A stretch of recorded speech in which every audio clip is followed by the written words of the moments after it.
آپ تو جانتے ہیں میں کشمیر ورکس ڈپارٹمنٹ میں انجینئر ہوں، تاحال میں ڈبل رول ادا کر رہا ہوں، ان کے لیے موسٹ اوبیڈینٹ سرونٹ اور ماں دھرتی کے لیے وفادار بیٹا۔ ان دنوں میری خدمات فوج نے مستعار کر دی ہیں۔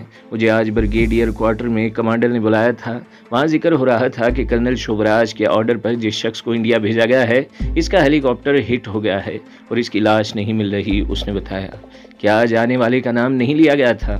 میں نے کہا نہیں۔ فاروق نے انکار میں گردن ہلائی، لیکن ہنگامی بنیادوں پر پانی اور خشکی دونوں جگہ پر تلاش کا فیصلہ کیا گیا ہے۔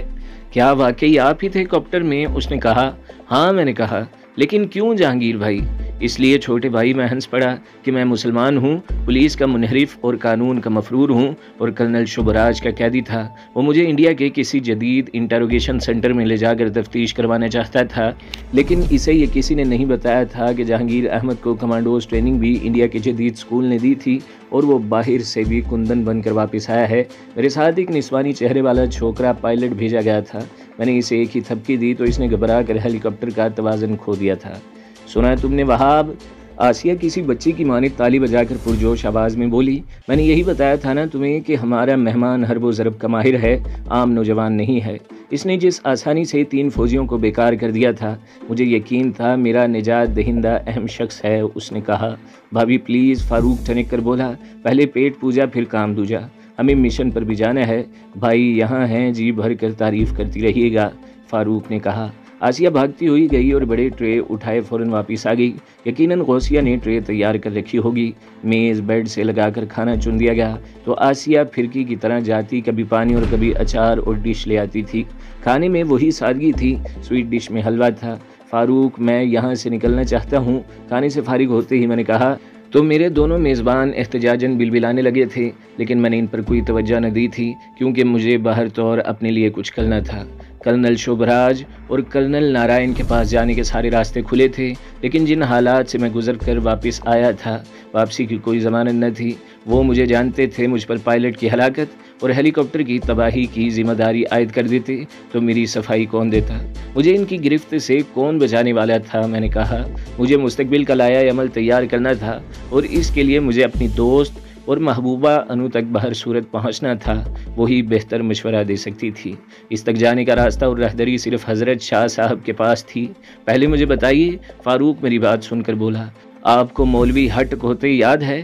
ہاں وہی نا جو ہمارے اسکول میں دینیات پڑھایا کرتے تھے اور جسے سبق نہیں آتا تھا کہا کرتے تھے ہٹ کھوتے۔ جی وہی نیم ملا، فاروق نفرت سے بولا۔ ان دنوں فوج میں سرکاری امام ہے اور غداری میں مصروف ہے۔ اسے ان لوگوں نے مرکزی جامع مسجد بھیج دیا ہے، کیونکہ جامع مسجد میں مولانا اظہار الحق جہاد کی تبلیغ کرتے تھے، وہاں مجاہدین کی مشاورت ہوتی تھی۔ اب جب کوئی انجان مجاہد پناہ لینے مسجد میں پہنچتا ہے تو مولوی ہٹ کھوتے اسے فوراً گرفتار کروا دیتا ہے۔ کل عبد الوہاب صاحب بھی اپنے 4 ساتھیوں کے ہمراہ وہاں عشاء کی نماز ادا کرنے گئے تو مولوی نے مخبری کر دی اور مسجد کو سیکورٹی فورسز نے گھیر لیا۔ اس مقابلے میں 3 مجاہدین شہید، 1 فرار اور عبد الوہاب صاحب زخمی ہو کر بمشکل وہاں سے نکل سکے تھے۔ ہمیں پہلے شک تھا، لیکن اب عبد الوہاب بھائی کی گواہی اور زخم نے یقین دے دیا تھا، اس لیے آج ہم اس غدار کو سزا دینے کا عزم کر چکے ہیں۔ فاروق نے کہا اس سعادت میں مجھے شریک کر سکتے ہو؟ میں نے کہا میں نے اسی لیے اس کا ذکر کیا ہے، فاروق بولا۔ دراصل وہ جہنمی حاجی صاحب کو جانتا ہے، ان کو دیکھتے ہی چونک پڑے گا، جبکہ مجھے اور آپ کو وہ زمانہ طالب علمی سے اب تک جانتا ہے کہ دونوں سرکاری ملازم ہیں۔ ہم دونوں اس کے کوارٹر میں جائیں گے، ہمارے لیے وہ دروازہ بند نہیں رکھے گا۔ اس کا ایک بیٹا میرے ہاتھوں واصل جہنم ہو چکا ہے، حاجی نے بتایا۔ میں نے اسے ماں کی موجودگی میں بریسٹ مارا تھا۔ اس وقت ملا ہماری لسٹ پر مشکوک نہ تھا، ورنہ ایک بریسٹ اور مارنا مشکل نہ تھا۔ ہم میں سے کوئی بھی کسی مجاہد کو میدان جہاد میں اترنے سے روکنے کا گناہ نہیں کر سکتا، ورنہ میں آپ کو ہرگز نہ جانے دیتی۔ آسیہ نے مشینی انداز میں اپنی بات مکمل کی اور پھر برتن سمیٹنے لگی۔ لیکن آپ کو وعدہ کرنا ہوگا، آپ سرخرو ہو کر واپس یہاں آئیں گے، آسیہ نے کہا۔ آؤں گا ضرور، میں نے کہا، لیکن آج نہیں۔ میرے سامنے یہ ایک مشن نہیں ہے، بلکہ قطار در قطار کئی ایسے مشن ہیں جس نوبل کاز کی خاطر میں نے سرکاری آسائشیں اور بڑا عہدہ قربان کیا ہے۔ اس کا تقاضا مجھے کسی ایک جگہ رکنے نہیں دیتا۔ میں کوشش کروں گا کہ پھر آرمی کا اعتماد حاصل کر کے ان کے درمیان چلا جاؤں۔ کم وقت کا بم بھی اگر کسی سٹور کے اندر پھٹے تو نقصان بہت کرتا ہے۔ میری پالیسی یہی ہوگی کہ میں ان کے درمیان پھٹتا رہوں۔ میں نے کہا ہر کھانے کے بعد قہوہ ایک ضروری آئٹم ہوتا ہے۔ کچھ تو ہم وقت دھکیل رہے تھے، کچھ میری میزبان زیادہ دیر میری خدمت کرنا چاہتی تھی۔ فاروق اور حاجی صاحب کی وجہ سے غوثیہ سامنے نہ آئی تھی۔ جب ہم شام 4 بجے وہاں سے روانگی کے لیے تیار ہوئے تو آسیہ کی حالت ایسی ہی تھی جیسی کسی بہن کی ہوتی ہوگی جو جہاد پر 2 بھائیوں کو روانہ کرتی ہے۔ اس نے دروازے تک دعاؤں کی چھاؤں میں رکھا تھا۔ حاجی صاحب وہیں رک گئے تھے۔ پروگرام کے مطابق فاروق کو فارغ ہو کر ان کے لیے جانا تھا۔ عصر کی باجماعت نماز ہم نے اسی جامع مسجد میں ادا کی۔ امامت کے فرائض ایک نوعمر مولوی نے ادا کیے تھے۔ فاروق نے بتایا کہ مولوی کرامت علی عرف ہٹ کھوتے محض نمائشی امام تھا جو فجر اور عشاء کی نمازیں پڑھاتا تھا۔ اس کی رہائش گاہ مسجد کے عقب میں کرائے کے مکان میں تھی۔ اس محلے میں 90% آبادی مسلمانوں کی تھی۔ ایک طالب علم ہمارے ساتھ گیا تھا۔ فاروق نے اسے بتایا تھا کہ ہم دونوں مولانا صاحب کے سابق شاگرد ہیں اور سلام کرنے حاضر ہوئے ہیں۔ طالب علم اندر گیا اور پھر ہمیں بیٹھک میں لے جا کر بٹھا دیا تھا۔ اس نے ساتھ والے کمرے سے باتوں کی آواز آ رہی تھی۔ مولوی کسی سے باتیں کر رہا تھا۔ فاروق نے دبے پاؤں جا کر جھری سے دیکھا اور مجھے اشارہ کرتا ہوا دروازہ کھول کر اندر چلا گیا۔ بلا اجازت ہم اندر آ گئے تھے، لیکن مولوی نے اتنا برا نہ منایا تھا۔ وہاں کل 6 کرسیاں تھیں۔ درمیان میں گول میز اور میز پر چائے کے برتن اور ایک پلیٹ میں چند بسکٹ تھے۔ مولوی نے باری باری مصافحہ کیا اور کرسیوں کی طرف اشارہ کیا۔ یہ میرے شاگرد ہیں جی، اس نے مہمان سے تعارف کروایا۔ بڑے ہونہار ہوا کرتے تھے اور اب حکومت کے وفادار افسران ہیں۔ مولوی صاحب نے کہا، کس ڈپارٹمنٹ میں ہو؟ مہمان نے گھورتی نگاہوں سے میری جانب دیکھا۔ آپ کی تعریف، میں نے اس پر سوالیہ نشان دہرایا۔ یہ مولوی بول پڑا، میجر نندا ہیں، مذہبی امور کے انچارج۔ میں پولیس میں انسپکٹر ہوں سر، میں نے لہجے کو مؤدب بنا لیا۔ اور یہ سول انجینئر ہے، لیکن آج کل آرمی کے تحت ہے۔ اندر سے ایک شعلہ رو لڑکی داخل ہوئی اور ہم پر نگاہ پڑتے ہی ٹھٹک گئی تھی۔ آؤ آؤ، اپنے بچے ہیں۔ مولوی نے اسے پچکارا تو وہ نگاہیں فرش پر جمائے بے آواز چلتی بیڈ کی پٹی پر بیٹھ گئی۔ صاحب، یہ میری بیٹی عائشہ ہے۔ اسی برس اس نے دلی یونیورسٹی سے MSc کا امتحان پاس کیا ہے۔ کہا کہ ان کو سلام کرو، یہ میجر نندا ہیں۔ اور یہ، اس نے فاروق کی کلائی پر ہاتھ رکھا، میرا شاگرد فاروق، اور کہا کہ تمہارا نام بھول گیا ہوں، شاید تمہیں جگنو کہا جاتا تھا۔ جی میں وہی آپ کا جگنو ہوں جناب۔ تم لوگ ذرا باہر بیٹھو، میجر نندا کرخت آواز میں بولا۔ مجھے مولوی صاحب سے سرکاری باتیں کرنا ہے۔ ہم بھی تو سرکاری ہیں سر، میں نے کہا، ہم سے کیا پردہ۔ شٹ اپ، وہ گرج کر بولا، زیادہ فری ہونے کی کوشش نہ کرو مولانا، پھر اس وقت بات ٹھیک نہیں، میں ڈنر سے 1 گھنٹہ پہلے آؤں گا، میرا مال تیار ہونا چاہیے۔ وہ اٹھا تو مولوی کرامت بھی بدبداتا ہوا اٹھ کھڑا ہوا تھا۔ ان کو نکالو یا مجھے جانے دو، میں نہیں جاؤں گی تیرے ساتھ۔ اچانک عائشہ حلق پھاڑ کر دہاڑی، میرے باپ کو تمہاری روٹی نے اگر بے غیرت بنا دیا ہے تو مجھے کوئی پرواہ نہیں، مجھے کوئی مجبور نہیں کر سکتا۔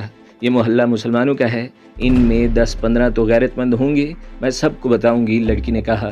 مولوی کرامت، میجر نندا اپنی ران پر بید مار کر دانت کچکچاتے ہوئے بولا، اپنی چھوکری کو بتا دینا یہ محلہ ہی نہیں، یہ پوری وادی مسلمانوں کی ہے، مگر ہمارے قبضے میں ہے۔ اسے یہ بھی بتا دینا انکار کی سزا ہم کیا دیا کرتے ہیں اور تعاون کا انعام کتنا دیا جاتا ہے۔ میں ٹھیک 8 بجے آؤں گا۔ وہ ایڑیوں پر گھوما اور قدم بڑھایا ہی تھا کہ میں نے پاؤں آگے کر دیا۔ وہ الجھ کر ہاتھوں کے بل گرا اور پھر پلٹ کر دھاڑا، یو بلڈی ڈاگ، اور میں نے اس کے کھلے دہانے میں گولی اتار دی۔ سائلنسر کی وجہ سے گلی تک بھی آواز نہ گئی ہوگی۔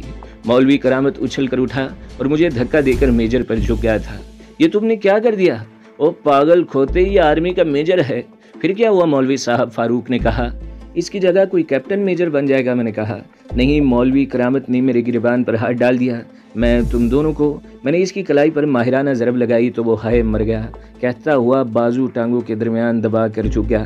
ہڈی ٹوٹنے کی آواز سب نے سنی تھی۔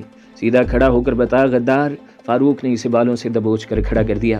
غداری کے عوض تو نے کیا لیا ہے؟ صرف بڑی مسجد کی امامت؟ عائشہ، مولوی کرامت جھولتا ہوا بیڈ کی جانب بڑھنے لگا تو فاروق نے اس کے سینے میں سیدھی ہک ماری۔ ٹیلی فون!